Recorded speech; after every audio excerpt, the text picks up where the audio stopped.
إن الحمد لله الذي هدانا لخير الأديان وما كنا لنهتدي لولا أن هدانا الله وأكمل لنا ديننا وأتم علينا نعمته ورضي لنا الإسلام دينا فلا نعبد ولا نستعين إلا إياه ونشهد أن لا إله إلا الله وحده لا شريك له ونشهد أن سيدنا ومولانا محمدًا عبده ورسوله أما بعد فأعوذ بالله من الشيطان الرجيم بسم الله الرحمن الرحيم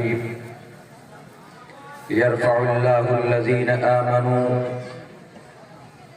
والذين أوتوا العلم درجات وقال الله تبارك وتعالى في القرآن المجيد كنتم خير أمة أخرجت للناس تأمرون بالمعروف وتنهون عن المنكر وتؤمنون بالله وقال الله تبارك وتعالى في القرآن المجيد إن هذا القرآن يهدي للتي هي أقوم صدق الله العظيم قال النبي صلى الله عليه وسلم من أراد العلم فليتدبر القرآن فإن فيه علم الأولين والآخرين وقال النبي صلى الله عليه وسلم خيركم من تعلم القرآن وعلمه أو كما قال النبي عليه الصلاة والسلام.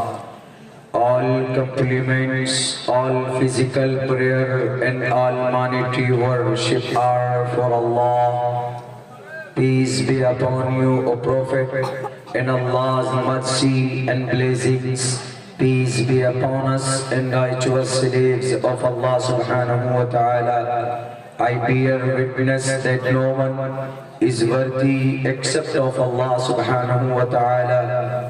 In the name of Allah, the most gracious, the most merciful, O my Lord, expand me my praise, is my task for me. Remove the impediment from my speech, so they may understand what I say.